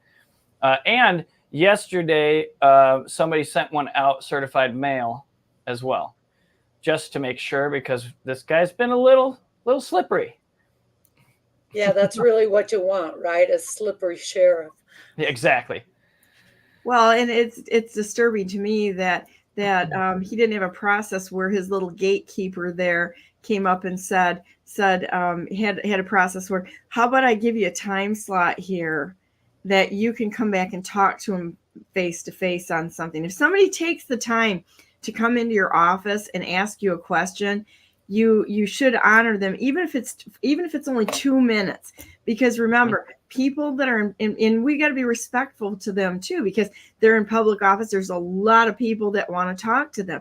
So even if it's a short bit of time that they can respond, I think this is important. Or a phone call or anything, not just blow it off and I'll give it to him and he can put it in the trash can. You're absolutely right. And when I look at Trump and I see the way he behaves, he will take time with people in the grocery store. I mean, shoot, the man took time to go to a McDonald's to make a point. Like if the guy at the national level has more couth and more presence, that's a problem. That's a big problem. And something tells me that even him at the presidential office, if you had something you really needed to talk to him about, you'd have a process to actually get something. And we should be having no issues with that at a local level. Well, and honestly, the United States has gotten really too big when the power is centralized at the federal government. When the United States was created, the entirety of the United States was the size of Michigan. And so now our states really are the size that countries used to be. But because they've centralized the power, taken and usurped the states' rights, the 10th Amendment, and put more of the power in the federal government, that's kind of one of the places where things went very wrong. And then to Vicky's point, you've got all the treaties that came in, and it's bad. But if our governments were more locally focused on, then you would have that representation. But because they flipped it and say, I just take orders from the state, You know, Right. it's like, Yep. okay, you're a meat puppet at this point in time. Fantastic. You're a butt in the seat. Don't Right. care. You're Right. you're worthless. And you bought into their communist structure. Yes, and this is why I think there is a prompting for the sheriff's race, because this is one of the important areas that protects us when that overreach begins. And I know there's a lot of research that goes both sides. One thing I appreciate about Doug is that he's aware of the actual, I'm gonna say the stigmatized word, militia. He's aware of how that's supposed to work, which is why he's implementing what he calls the posse, which is where he will actually deputize people when we have issues that require more than his team can handle, which I think is brilliant, because that's what it was supposed to be always, is that if we had something that was going to be infiltrating and too much, we would always have our militia to stand to create or give law enforcement aid to our local law enforcement. Well, and it's been so, as to your point, demonized, but it is the only thing in the Constitution says is necessary. It is necessary. And it's not like some, it really was for providing and protecting. And it wasn't just like get out the pew pews out there. It was more than that. It's food, it's medical aid, it's having preparedness for your community. And they literally destroyed community preparedness by eliminating or demonizing the militia, because they wanted to control it. Absolutely. Do you want me to show the commercial? If you'd like to, sure. I want to go through your stuff, because you've sent a lot of stuff, which I always appreciate. So however you want to go, the flow, you can tell me the flow. This is your time to shine here. And yeah, I'm just here clicking buttons. Okay. So you get to tell what you want to show. Well, thank you, Donna.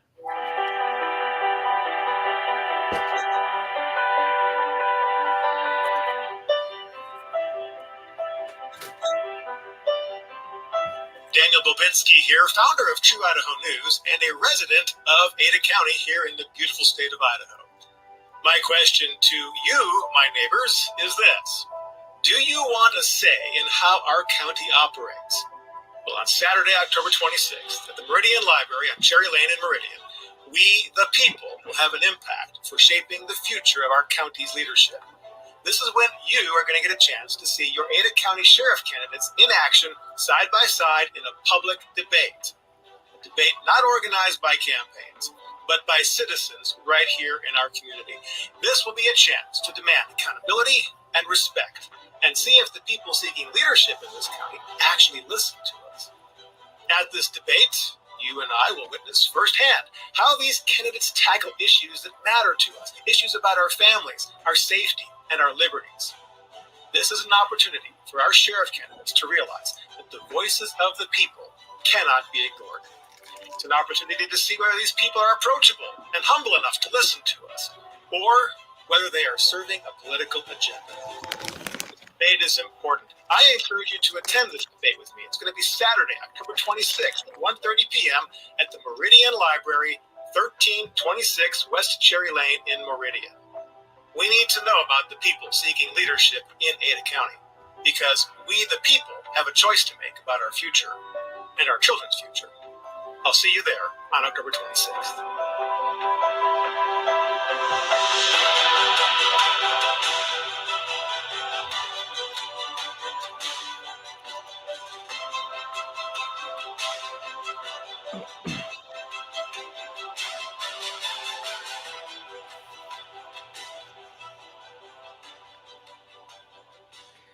And that's the other nice thing, is we were able to quickly develop a way that's pretty simple just for the community to submit questions as well, because that will be a section of the debate. So that way, where the blind spots are of the moderators, they'll be helped out a little bit with that.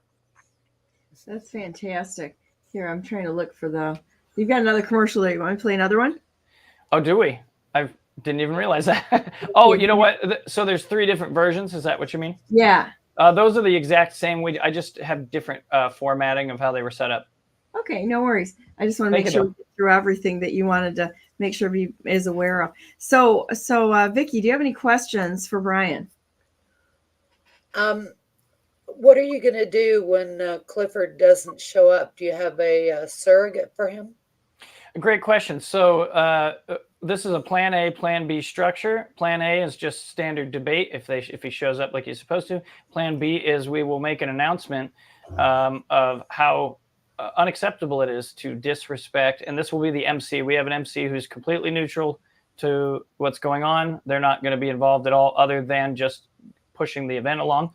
And they will voice the disrespect and the unacceptable nature of not showing up and not listening to the people. And then we will, and unfortunately for Clifford, he's already shown his haughtiness and a level of arrogance that we just don't want in office anymore. So we will play that video showing that this is potentially why he didn't show up, just so the community knows that he believes he's already got it in the bag and that he doesn't need to answer to us. So that tells you all you need to know. And so you guys should act accordingly when you go and vote. And then there will be a little bit of a notice to the public that we've seen in specifically, I think this is even written out in the press release. Actually, it might be in another way, but it spells out that in recent history, which is very recent for all of us, that we've seen what this avoidance of public scrutiny does, and it's disastrous. We have we're literally, as you guys already know, it's like watching a cartoon sometimes that Kamala is even able to do anything at all, have any camera crews or anybody listening at all to her. This is like Looney Tunes. And so this is what we are going to get here locally if we allow somebody to do this. And then once they finish that announcement, then they will say, now we will move forward with questioning for those who did have respect for the process and what we, the people, are asking. And so we'll move on with just allowing Doug to answer some questions at that point. And I know he's going to show up. That's the only reason I say it like that. It could be either candidate. If Doug skipped out on us, then Clifford would get all the time. But something tells me it's only going to go one way. But we all hope to be proved wrong, that he will show up and he will respect what we want. Do you have a life-size image of Clifford that you could, like a cardboard? We thought about that. Either that or we were thinking about an empty suit. We were going to have like a 3D suit that would just sit there. Yeah. Yeah, I think and then have some goofball in the background to answer questions for him. Get a mannequin, make it look like an NPC. An NPC, yeah. Yep. I think that'd be hysterical. Yeah. Or if one of the local guys here, he had some comedy he would use in the beginning, we could just put like Clifford the big red dog in the chair. Well, he couldn't show up, so this is how you're represented today. This is how much he thinks of you. He couldn't even be bothered. Exactly. Yeah, you're going to have one there for each one of them to be non-biased, and if they don't show up, then sit the parody entity in the seat. Right. Exactly. And so I hope that answers your question. That's the goal, is that this is really about the process, which I think is so amazing, is that we're moving back to, because I was doing another prayer about, guidance on what to share today with you guys. And there was something that came through that was powerful, is that somehow what they've also done is they've rested that weight that they're supposed to carry in the eyes of the public to show us what they're made of, show us if they're really fit for the job. They've put it on us so we would bicker back and forth. They've put this level of bandwidth into us and made us think that, we're supposed to just argue. I mean, you look at, it's sad. Some of the trolls will be trolls, right? But there are some people out there that you're like, I feel like you're just doing this because you don't know what else to do. And you're just bickering because you don't know what else to do with your time. You don't see a solution, so you're just going to try to get everybody to lean your way. Well, I started realizing that it's not about people leaning one way or another. We're letting the bully shake the jar. You've heard the red and black ants metaphor. If you got red and black ants in a jar, they won't attack each other until you shake the jar. Well, they're shaking the jar. And we're all just different people that have no real problems with each other, other than we don't know how the attack is hitting us. And it's this total Stockholm syndrome too, for a lot of people. They sit here and they want to be virtuous, and in their own mind's eye, they want to have some sense of connection and reality. So they're I'm a psychology major, so one of the things I learned was that the justification that a person will do in their inner dialogue is insane. You have to work very hard to not justify your pains and your traumas that are coming from the enemy, to stand up to it. And so I think that's what a lot of people have a problem with. And I really hope so the no debate, no votes thing is something that I believe we're going to continue. I've got several others that have agreed, and they feel it too. We're going to continue to push this on podcasts and local media, no matter what, even past this election, no matter how it goes. Because if we can get the analogy that has always stuck with me, you guys have heard people and probably seen the memes now. Finally, people are on a general level are saying they print money, so why am I paying taxes? If you've seen that popping up, that was knowledge in many of us a long time ago, but now it's starting to become general, even meme worthy, right?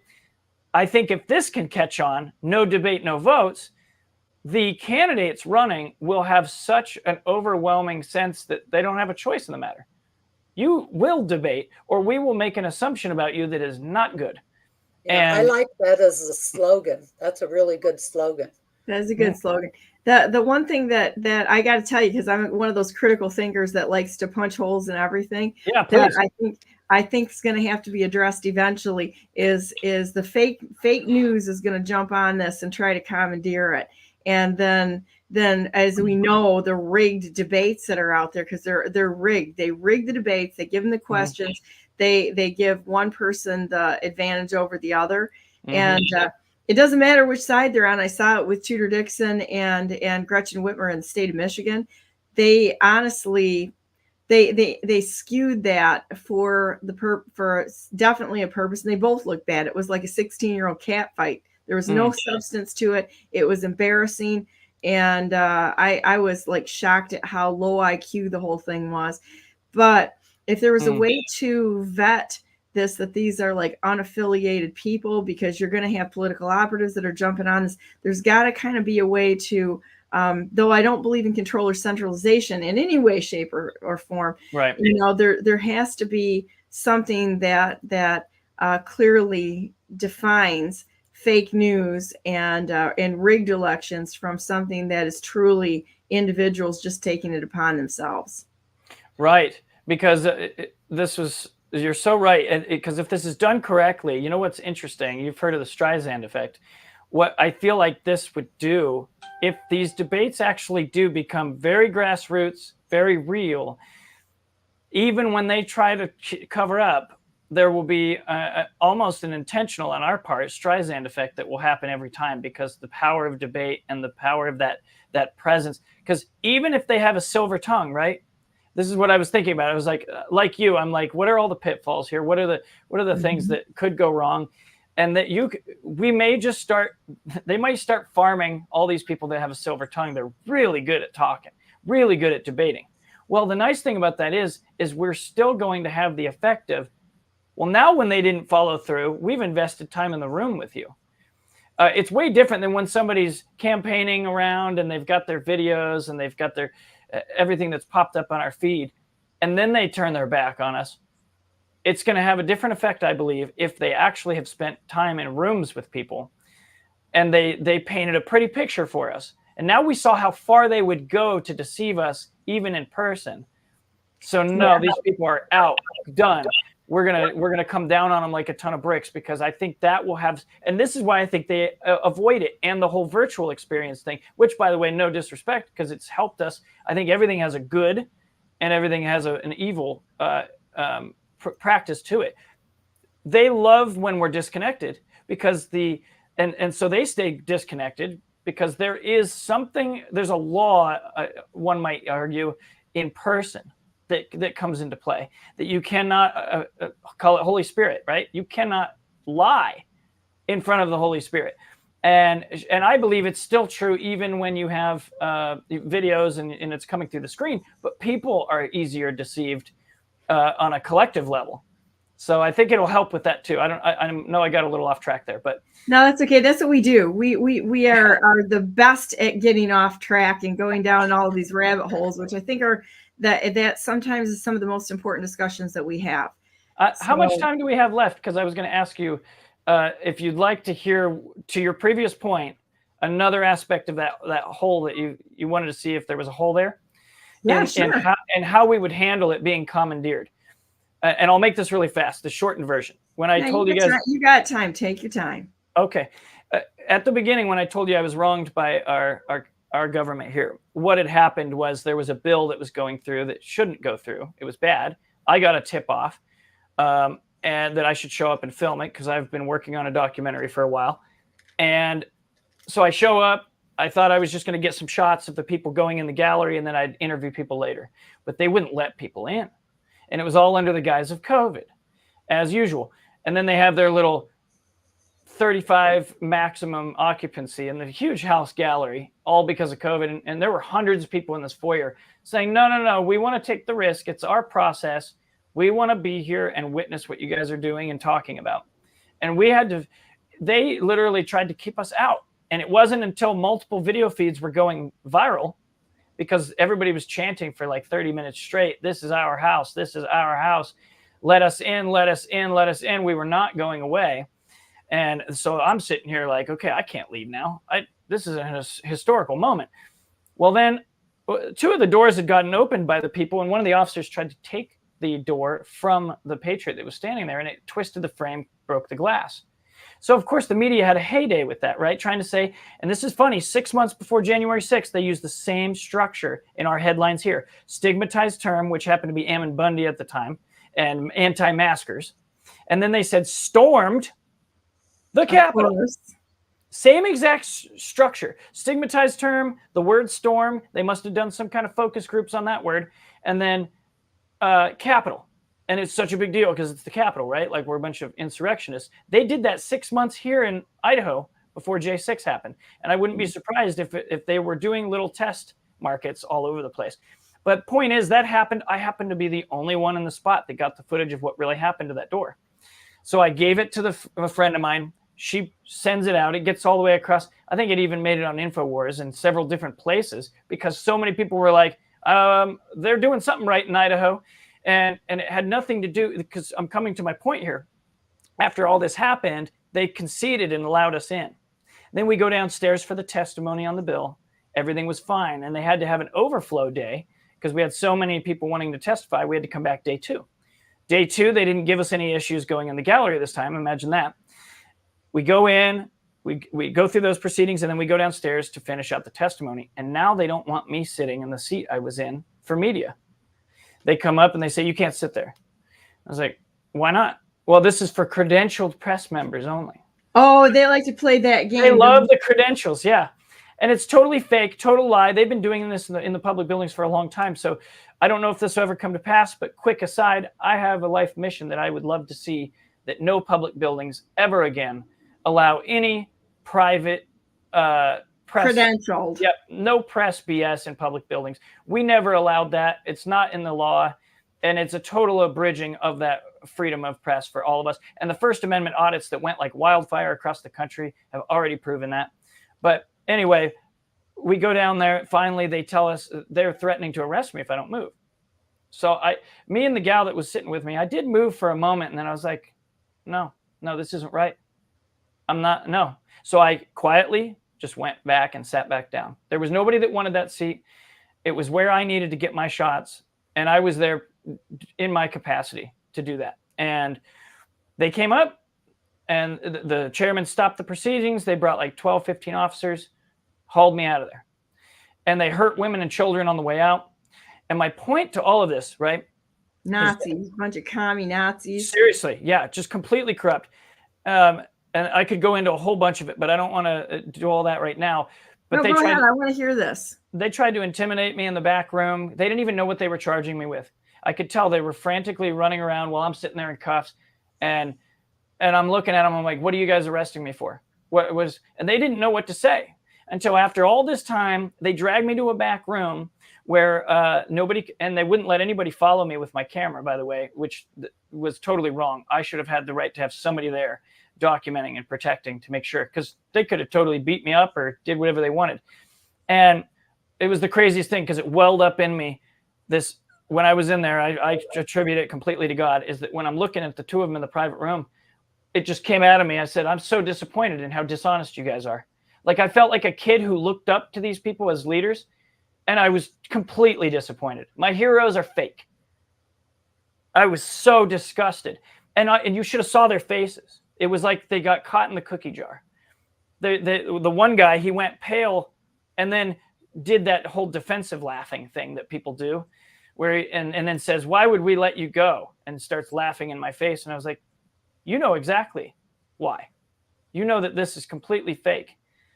And you guys are just doing whatever you're doing. And he's got my ID at that time, so I was going to wait around to get that back. But they finally let me go. And then I watched the headlines come out. I even went on the radio to get the truth out there about what occurred. And then I found out that that's a corrupt establishment too, the one that I thought was going to be okay, because he's rubbing elbows with the chairman before I get on the show. And I found that out. So I called him out and I said, fake news, you know who you are. And he didn't like that. Thankfully, that happened to be in alignment with a lot of what Trump was calling out too. So it worked very well. My point to all of that was that what I witnessed was they thought I knew the people there. They thought we collude like they do, that we have these same nasty manipulative techniques that we're trying to use because they can't think outside of their own evil. And it showed their hand that it was really God's orchestration that brought me to do the thing, because there was a huge, you might have heard of People's Rights.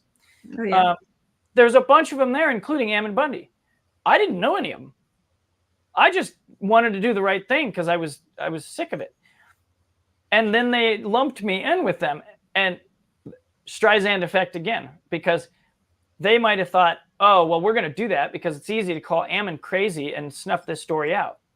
So we'll just make him an Ammon Bundy supporter, whatever ignorance they were in. They didn't realize that, oh, now we can see that you can't predict God's orchestration. You don't know who knows who. And so this showed me something with what we have to do, is that vetting people, trusting people, there's a mechanic to all of this, absolutely. But if we have the spiritual faith and courage to say, I'm going to do something I've never done, it doesn't make any sense. So everybody in my inner circle is even disagreeing with me maybe, but I feel like I'm supposed to, and I'm going to have compassion for them, and hopefully they'll see on the other side. Then the orchestration kicks in, and we may not always be able to vet them consciously or know exactly what's around the corner, but the unintended consequences of the enemy will be revealed every time. I love it. That's well said. Absolutely brilliant. I'm kind of glad you went through that experience, quite honestly. Me too. One of those Me things too. that, you know, God hands you something that's maybe not ideal. And it's sometimes the greatest gift you can be handed, because now you got something to stand on. You've got something that you've risked that went in an adverse way, and you were able to see it, testify to it in a firsthand situation. That's a great story. Do you have the names of these cops that were in there with you? Let's let everybody know who they are, to know who the traitors in your community are. Oh, well, I don't even know if some of them are still in office. The one guy that called that shot, I believe, was Speaker Scott Bedke. He was the Speaker of the House at the time. Now he's the Lieutenant Governor. Go figure. They always seem to make sure they get into a nice, better, comfy job as soon as they show that they're going to fall in with the communist structure. Exactly. Yep. And then they bring them up a tier so that they have a little more reign over their kingdom, and let somebody else take the punches for a while. And yeah, and then the security officer there, Blake Higley, he was, and all of this led to trials and everything. Like it, for years, this stretched on, including for Ammon, because he went and sat in the seat right after he saw what happened to me. And then that was the big news story. And so the security officer, Blake Higley, he lied under oath. Several of them lied under oath. I was there and I watched them. And they tried to call this all trespassing, which is totally fake in a public building. Yeah, how do you trespass in a public building? Right. And there's a little clause or something they were trying to use to justify their charges. And there's a gal here, which one of our representatives, Judy Boyle, who actually wrote that. And she was being brought in as a witness to explain that that was never the intention of that writing. They wouldn't let her testify. How funny. There's so much just whack stuff. It's so fake. It's and they don't even care that we see. This is why I think that, don't get me wrong, nobody take the offense to this, that I'm saying that anything you're doing is pointless, because I think all of the orchestration is necessary. Everybody's doing their piece that they feel called to do. Get into office, vet this person, study the law, learn how to do litigation, all of it. But I think there's also some of us that need to stop trying to participate in all the things we see in front of us and just get back to grassroots and start creating a compelling nature that they cannot deny. And it will reveal to our fellow man that this is what they're up to. They don't care that we know. So let's make them care. Yes, exactly. Yeah, they want to drag us into their coffee meetings and such, where we can't even get people to bring a bag of cookies or something, you know. But Right. we can sure sit there and complain and have a bitch session for X amount of hours and nothing gets done. I mean, Exactly. There's so much waste of time stuff going on out there that they just keep us fighting about who's the best candidate because we like the color socks they're wearing, you know, something that dumb, right? Yep. Not what are the solutions to fix this, and how are you going to bring everybody together and unify them instead of working all these little stupid fringe things or philosophical discussions that have no resolution. Yep. You've got to look at more as a mechanical function rather than a philosophical. You're not going to win it. You're not going to sit there and tell somebody you're wrong, I disagree with you, and they're going to go, you're wrong, I disagree. Well, all right. So how do we come to peace between this? Yes. Usually it's a funding mechanism. Yes, and I'll tell you, there was something in the process that I learned about this. There was only one other time that I was called to do something like this. That I tried all kinds of things too, and that's when I stepped back. I was like, it's like pushing a string with a lot of the stuff that I was led to, because you get in groups, just like you said, you have all these sessions of, oh, this or that, this or that, this or that, commitment, no commitment. There's one self-initiator or maybe two, and you have a lot of problems with getting organized. And then, but what I found is that it's okay. There's always a learning lesson, but know when to step back. The one thing that taught me, though, is if you truly ask, and I know that I may sound one-sided here, but I believe that we can't do it without God. If you truly ask that thing that has got a fire in you, if you really stop and say, what do I do about this? Please help me. And you will get an answer that is unlike your own understanding, that when everybody on the team starts wavering, you're like, I don't care. If I'm the only one standing there the day of, I'm following through. And that's the only way I found that anything ever seems to come to pass, is that you actually become the leader that everybody is asking for. And they don't even know they're asking for it. That's why, I think it's so brilliant that Trump has taken the calling, and I know he knows there's something so much bigger than probably he's even thinking, but he knows that it's inherently there, because the calling doesn't exist without that bigger picture. It just happens. And I know that was kind of vague, but you could just see it all over him. You don't get up after getting shot and do that with your own understanding. You just don't. You just don't. I mean, take it from somebody who's been literally I didn't know what was going to happen to me. The enemy could have killed me, could have done whatever.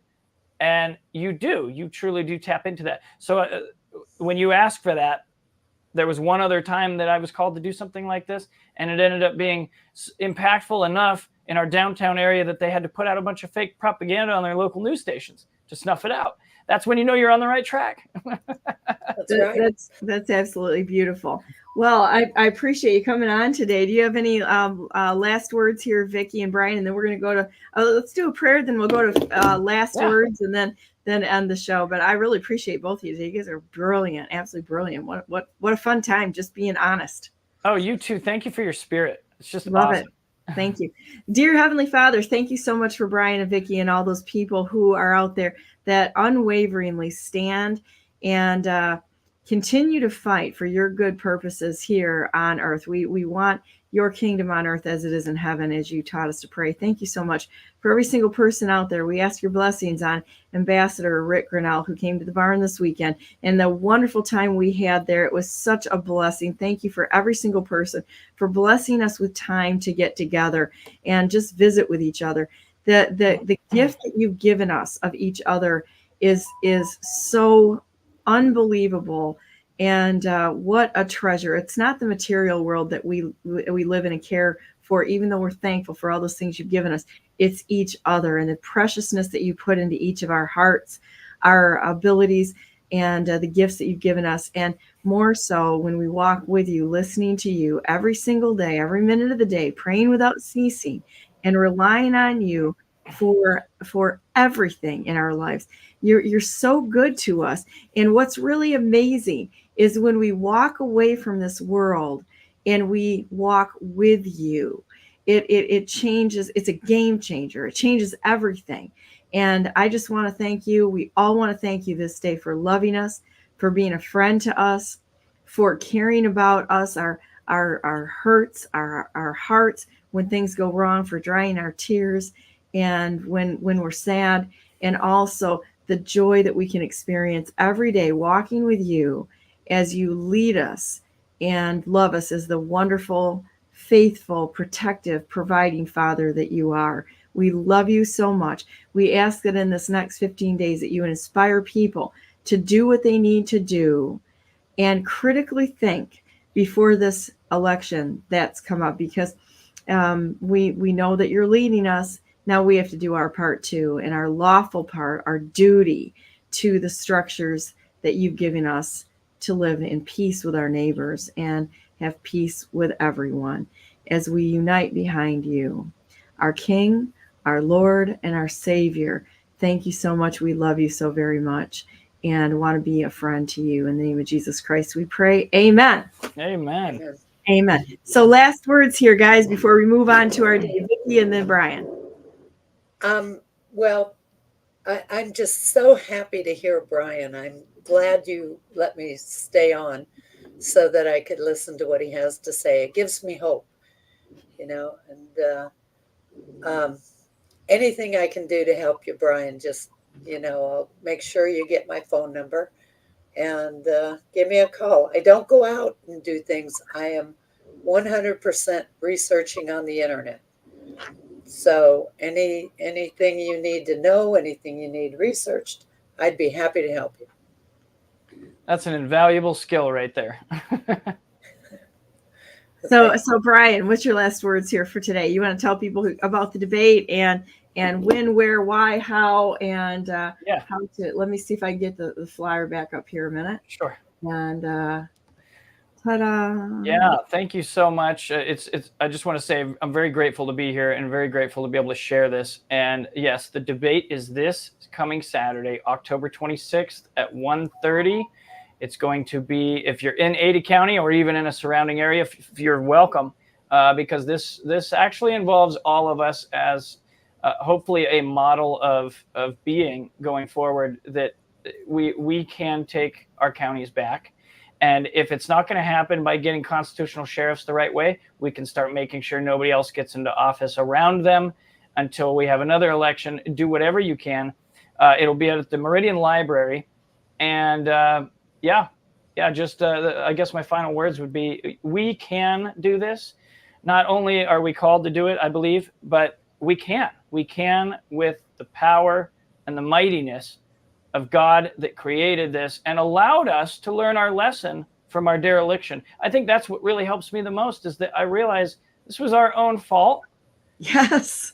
And believe it or not, the staff of correction, it really brings joy when you realize, well, at least we have a path forward now. Yes, we can say, okay, Papa, Dad, yep. We screwed up here. We're taking responsibility for it. And help us get out of this, and then standing for it. It's okay to admit that we screwed up or that we were wrong, because we were the ones that let the United States go to hell. Mm-hmm. We really did. It's not God's fault. It's right. Our fault. It's not the public functionaries' fault, though they participated in it. But this is a republic, and it's representational of the people, which is a pretty sad commentary on we the people, who either are being represented in the money and power grab, or we just walked away from our duty. Either way, we need to take that back. I'm going to let Denise Denise said, Idaho is lucky to have you, Bryan. The world is lucky to have both of you. I'll say that. And then Denise said also, I love that Bryan isn't using parties to separate the people. This is an important unification of the people to take control of their local leaders. And that's a good point.